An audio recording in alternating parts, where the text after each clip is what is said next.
তুরস্কের পশ্চিম উপকূলে নৌকাডুবিতে 4 শিশু সহ কমপক্ষে 22 জন শরণার্থী মারা গেছেন। মঙ্গলবার গ্রিসের কস দ্বীপে যাওয়ার পথে ইজিয়ান সাগরে দুর্ঘটনার কবলে পড়ে নৌকাটি। এ সময় অন্তত 200 জনকে জীবিত উদ্ধার করে তুর্কি কোস্টগার্ড। ভূমধ্যসাগর হয়ে ইউরোপে যাওয়ার পথে এবছর 2500-এরও বেশি মানুষ মারা গেছে। কদিন আগে এই তুরস্ক উপকূলে 3 বছর বয়সী কুর্দি শিশু আইল্যান্ডের নিথর দেহ পরে থাকার ছবিটি তোলপাড় তোলে গোটা দুনিয়ায়। এদিকে শরণার্থী সংকট সমাধান নিয়ে মতবিরোধে জড়িয়ে পড়েছে ইউরোপ। বেশ কোটি সদস্য দেশের আপত্তির মুখে শরণার্থীদের আশ্রয় দিতে ইউরোপিয়ান ইউনিয়নের কোটা পরিকল্পনা ভেস্তে গেছে। অন্যদিকে রেকর্ড পরিমাণ শরণার্থী প্রবেশের পর সার্বিয়া সীমান্তে জরুরি অবস্থা জারি করেছে হাঙ্গেরি। নতুন শরণার্থী নেয়ার ক্ষেত্রে জার্মানিও আগের নমনীয় অবস্থান থেকে সরে এসেছে অনেকটাই।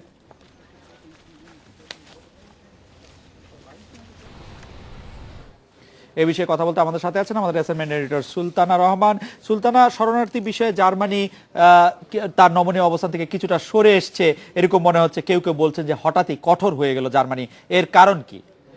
জার্মানি আসলে কঠোর হয়েছে এমনটা বলা কতখানি সঙ্গত সেটি কিন্তু একটু বিবেচনার বিষয়। কারণ এরই মধ্যে কিন্তু জার্মানিতে 4 লাখ শরণার্থী আশ্রয় নিয়েছে এবং দেশটি বলছে যে এই বছরের শেষ নাগাদ তা দাঁড়াবে 8 লাখে এবং এইটি তাদের ধারণ ক্ষমতার বাইরে।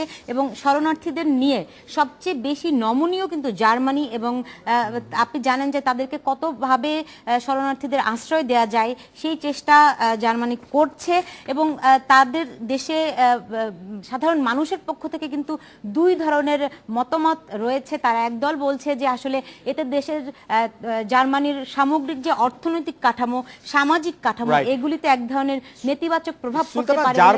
জার্মানি কথা যখন বলছিলেন, আপনি দেখেছেন নিশ্চয়ই যে কোটা ব্যবস্থা প্রণয়নে ইউরোপীয় ইউনিয়ন একরকম ব্যর্থই হয়েছে। ব্রাসেলস বৈঠকে একমত হতে পারেনি সদস্য দেশগুলি। সেটি আপনি কিভাবে দেখছেন? জার্মানি আসলে আপনি যা বলছেন তাই আসলে ঠিক, কারণ 4 লাখ অলরেডি নিয়েছে, তারা আরো শরণার্থীকে আশ্রয় দিবে। ইউরোপীয় ইউনিয়নে কোটা পদ্ধতি যে মানে ভেস্তে যেতে বসলো, ব্রাসেলস বৈঠকে তারা একমত হতে পারলো না, এটি নিয়ে আপনার কি মতামত? ইউরোপীয় ইউনিয়ন কিন্তু কোটার ভিত্তিতে নির্ধারণ করেছিল তারা 1,60,000 শরণার্থীকে আশ্রয় দেবে। এরই মধ্যে তারা দাবি করছে যে তারা 5 লাখ শরণার্থীকে আশ্রয় দিয়েছে।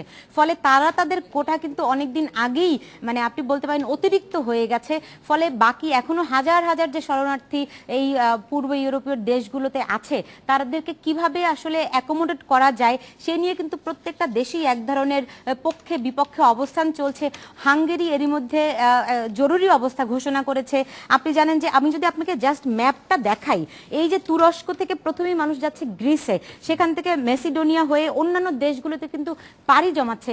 কিন্তু এই পূর্ব ইউরোপের এই দেশগুলোর অর্থনৈতিক অবস্থা কিন্তু ততটা ভালো নয়। ফলে শরণার্থীরাও কিন্তু এইসব দেশে আসলে আশ্রয় নিতে চাচ্ছে না। তারা আরো একটু বেটার লাইফের জন্য পশ্চিম ইউরোপের দিকে যেতে চাচ্ছে। দেশগুলো আছে সেখানে পাড়ি জমাতে চাচ্ছে। সুলতানা, আপনাকে অনেক ধন্যবাদ। এই ছিল আজকের এডিটর স্পিকে আমন্ত্রণ আমাদের পরের আয়োজনে।